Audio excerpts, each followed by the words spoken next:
Hi students, welcome to SR Academy. 11 எண்ணமைப்பு திறன் வர்புகளை 11வது lesson இப்போ நம்ம பார்க்க போகிறோம். ஃபஸ்ட்டு திறன் பின்வரும் வினாக்களுக்கு விடையளி. முழு எண்களில் மிகச்சிறிய எண் எது? முழு எண் என்பது எதிலிருந்து ஆரம்பிக்கும்ன்றத முதல்ல தெரிஞ்சுக்கிங்க. முழு எண் அப்படின்னா அது ஜீரோவிலேருந்து ஆரம்பிக்கும். அது எதிலேருந்து ஆரம்பிக்கும்? 0 1 2 3 அப்படின்னு போயிட்டே இருக்கும், முடிவே இல்லை. அப்போ மிகச்சிறிய எண் எது? 0. இங்கே விடை 0ன்னு போடுங்க. இங்கே என்ன போட்டிருக்காங்க? 18 கூட்டல் 0. 18உடன் 0வை கூட்டினா 18 தான் வரும். 0உடன் எந்த நம்பரை கூட்டுறோமோ அந்த நம்பரே தான் வரும்.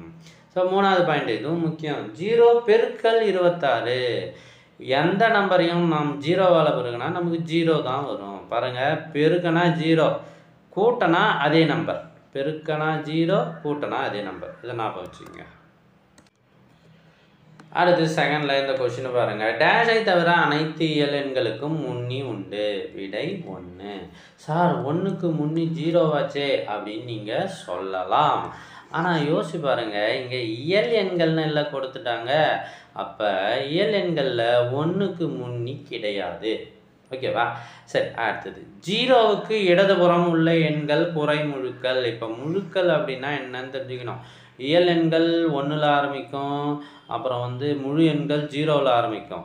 ஸோ இந்த பக்கம் பாசிட்டிவ் நம்பர்ஸும் இந்த பக்கம் நெகட்டிவ் நம்பர்ஸும் இருந்தால் அது முழுக்கள். ஃபார் எக்ஸாம்பிள் -1 -2 -3 போகும் இல்லையா, இது நெகட்டிவ் நம்பர்ஸ். ஸோ 0வுக்கு இடதுபுறம் லெஃப்ட் ஹேண்ட் சைடு, இது right hand side. So left side இருக்கிறதுலாம் குறைமுழுக்கள், நெகட்டிவ் நம்பர்ஸ். குறைமுழுக்களை வட்டமிடுக. -1 வந்தால் அது குறைமுழுக்கள். -3 -2. சார் 0 குறைமுழுவா மிகை முழுவா? ரெண்டுமே கிடையாது. 0 என்பது டேஷின் முன்னி, 1ன் முன்னி. சார் இப்போ தான் 1க்கு முன்னியே கிடையாது அப்படின்னு சொன்னீங்களே, அங்கே ஒரு கேள்வி கேட்டாங்களே, அதில் கேட்டாங்க பாருங்கள். இயல் எண்கள்னு அவங்க கொடுத்துட்டாங்க, அதனால் முன்னி கிடையாதுன்னு சொன்னோம்.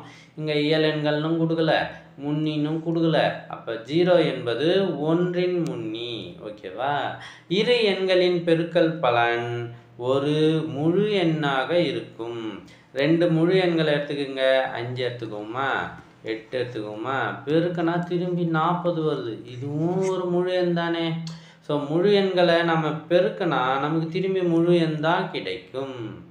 0 ஆனது ஒரு மிகை முழுவை விட குறைவானதாகும். இப்போ மிகை முழுனா என்னன்னு உங்களுக்கு தெரிஞ்சிருக்கும் இல்லையா? இது இங்கே 0 வரும், இங்கெல்லாம் பாசிட்டிவ் நம்பர்ஸ் வரும், 1 2 3ன்னு. ஸோ எல்லா மிகை முழுவை விட சின்ன நம்பர் எது? 0. அதுதான் இங்கே மிகை முழுவை விட குறைவானது. ஸோ இந்த வீடியோ உங்களுக்கு பிடிச்சிருக்குன்னு நம்புகிறேன். எல்லா வீடியோவும் வேணும்னா மறக்காமல் சப்ஸ்கிரைப் பண்ணிவிட்டு கமெண்ட் ஓப்பன் பண்ணுங்கள். ஃபஸ்ட்டு கமெண்ட்டில் உங்களுக்கான லிங்க் இருக்குது. இதில் எல்லா வீடியோஸும் இருக்குது. உங்கள் ஃப்ரெண்ட்ஸுக்கு இதை ஷேர் பண்ணுங்கள். தேங்க்யூ ஃபார் வாட்சிங்.